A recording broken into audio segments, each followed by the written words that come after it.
আচ্ছা, আপনারা কি জানেন একটা শাড়ি কেউ 800 টাকায় বিক্রি করছে আর কেউ বিক্রি করছে 1200 টাকায়। তো এর রহস্যটা কোথায়? কেউ লস করছে, কেউ করছে ডবল প্রফিট। এর রহস্যটা হচ্ছে প্রাইজিং স্ট্র্যাটেজি। শাড়ি বিক্রি করাটা তো সহজ, কিন্তু সঠিক দামে যারা বিক্রি করবে সেটাই হচ্ছে আসল স্মার্ট বিজনেসম্যান। তাহলে চলুন আজকের এই ভিডিওতে আমি দেখাবো যে কিভাবে আপনি কোথা থেকে কেমনভাবে মাল নিয়ে আসবে আর কেমনভাবে তার প্রাইজিং সেট করবেন। প্রাইজিং সেটের ওপরে কিন্তু আপনার প্রফিট মার্জিনটাও থেকে যাচ্ছে। তাহলে চলুন ভিডিওটা আমরা আজকের কন্টিনিউ করব। নমস্কার দর্শক বন্ধুরা, প্রত্যেকবারের মতো কিন্তু এবারেও আমি আপনাদেরকে হার্দিক স্বাগত জানাচ্ছি আপনাদের আমাদের একমাত্র ভালোবাসার চ্যানেল আজমেরা ফ্যাশন বেঙ্গলিতে। চলুন আজকের আমি টিপস নিয়ে এসেছি। আমি একটা দোকানদার যখন শাড়ি বিক্রি করে না, তার প্রাইজিংটা কিভাবে করলে আমাদের ডবল প্রফিট থাকবে। তো চলুন আজকের এই ভিডিওতে আমি বলবো, ধরুন আপনি শাড়ি বিক্রি করছেন, আপনার শাড়ির আসল দামটা প্রথমে আপনাকে ঠিক করতে হবে। কিভাবে ঠিক করবেন? ধরুন আপনি এই শাড়িটা আপনি ধরুন 500 টাকায় কিনেছেন। আমি এক্সাম্পল দিচ্ছি, ঠিক আছে? এই শাড়িটা ধরুন আপনি 500 টাকায় কিনেছেন, ঠিক আছে? 500 টাকা কেনার পরে আপনি যখন বিক্রি করবেন, এর আসল কস্ট তখন কতটা দাঁড়াবে আপনি বুঝতে পারছেন। যেমন ধরুন ট্রান্সপোর্টের খরচ আছে, জিএসটি আছে, তারপরে আপনার লাইট বিল, দোকান ভাড়া, সমস্ত কিছু আপনারা জানেন কি কি খরচা, সব কিছু কিন্তু এর মধ্যে অ্যাড করা হয়, প্লাস আমাদের প্রফিটও অ্যাড করা হয়। তাহলে এই শাড়িটার আসল কস্ট কত দাঁড়াচ্ছে? ধরুন 500 টাকায় কিনে এর আসল কস্ট দাঁড়ালো 650 টাকা।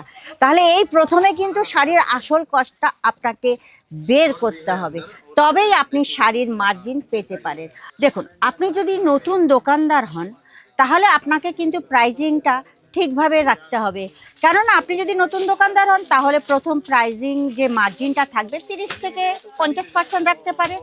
আর যদি ডিমান্ডওয়ালা কোনো প্রোডাক্ট হয় তাহলে কিন্তু তাতে 60 থেকে 100% রাখতে পারেন, কোনো ব্যাপার না। আজকের দিনে মানুষ কিন্তু দাম দেখে না, ফিলিং কিনে থাকে।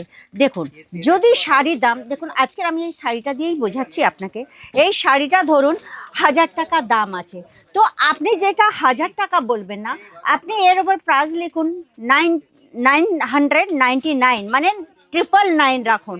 তাহলে কিন্তু একটা যে 1000 টাকা হাই সোচ সেইটা কিন্তু থাকবে না। মানুষ মনে করবে যে এটা কমই দাম। এমনি ধরুন 600 টাকা, তো 599 এরকম লিখুন। তো আপনার সেটা মনে পড়বে, ওদের মনে হবে কি বলুন তো, কাস্টমারের যে মানে কম দামেই বিক্রি হচ্ছে। আর 600 টাকা গেলে তখন কিন্তু আর একটা ধাপ ওপরে চলে যাচ্ছে। তো এইভাবে আপনারা দামগুলো যদি রাখতে পারেন তাহলে কিন্তু কাস্টমারের অ্যাট্রাকশান বেশি বাড়বে।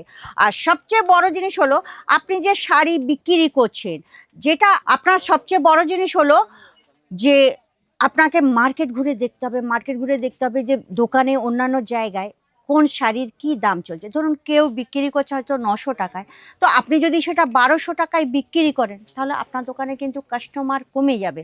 তো এই জন্য আপনাকে মার্কেট প্রথমে চেক করতে হবে যে কোন শাড়ি কি দামে পড়ছে। সেই হিসাবে যদি আপনি কিছুটা অন্তত কম 5-10 টাকা কমে রাখেন না, তো মানে 5-10 টাকা কিন্তু বড় ব্যাপার না, কিন্তু 5-10 টাকা যদি আপনি কমে রাখেন তাহলে আপনার দোকানের কিন্তু কাস্টমার অনেকটাই বেড়ে যাবে। দেখুন, যখনই কোনো ফেস্টিভ্যাল আসছে, যেমন ঈদ, পূজা, বিয়ের সময়, সেই সময় কিন্তু আপনি প্রাইস মার্জিনটা একটু বেশি রাখতে পারেন। আর আপনি যদি চান আপনার দোকানে কাস্টমার আসুক এবং খালি হাতে না ফিরে যাক, তাহলে কিন্তু যত শীঘ্র সম্ভব আপনি প্রাইস স্ট্র্যাটেজি চেঞ্জ করে দিন, ঠিক আছে? আর আপনি যদি চান সুরাট হোলসেল শাড়ি মার্কেট থেকে জুড়ে এবং সেখান থেকে শাড়ি নিয়ে গিয়ে আপনার দোকানে রেডি প্রফিট ফর্মুলা পেতে চান, তাহলে অবশ্যই কিন্তু একবার আজমেরা ফ্যাশনের ভিজিট করুন। আমি একটাই কাউন্টারে এখন আছি, 35টা কাউন্টারের মধ্যে আপনি খালি কাউন্টারটা একবার দেখে নিন। একদম এখানে যে কালেকশান, একদম ভরপুর কালেকশান, আর প্রত্যেকটা কালেকশান আপনি পেয়ে যাবেন কিন্তু একদম প্রিমিয়াম কোয়ালিটির। আর যদি মনে করেন আজমেরা ফ্যাশনের ভিজিট করবেন, অবশ্যই ভিজিট করুন। আপনারা ঘরে বসেও কিন্তু পারচেসিং করতে পারবেন। তবে হ্যাঁ, অনলাইন তারপরে পিডিএফ নিয়েও আপনারা মাল সব কিছু দেখতে পারবেন। যে জিনিসটা আপনি দেখবেন সেই জিনিসটার কমেন্ট করুন। আর স্ট্র্যাটেজি দেখতে গেলে আপনি কমেন্ট সেকশানে গিয়ে প্রাইস মাস্টার লিখুন, আমি স্টেপ বাই স্টেপ আপনাদের গাইড অবশ্যই দেব। আর যদি মনে করেন আজমেরা ফ্যাশনের সঙ্গে জুড়ে আপনি ডবল প্রফিট করতে চান, তাহলে কিন্তু অবশ্যই খুব তাড়াতাড়ি, যত তাড়াতাড়ি সম্ভব আমার চ্যানেলটাকে ফটাফট সাবস্ক্রাইব করে দিন। লাইক শেয়ার কমেন্ট করতে কিন্তু একদম ভুলবেন না। নেক্সট ভিডিওতে আবার দেখা হবে, যত শীঘ্র সম্ভব কমেন্ট করুন। আর নেক্সট ভিডিওতে আবার আপনাদের সঙ্গে দেখা হচ্ছে। আজকের এই পর্যন্ত, নমস্কার।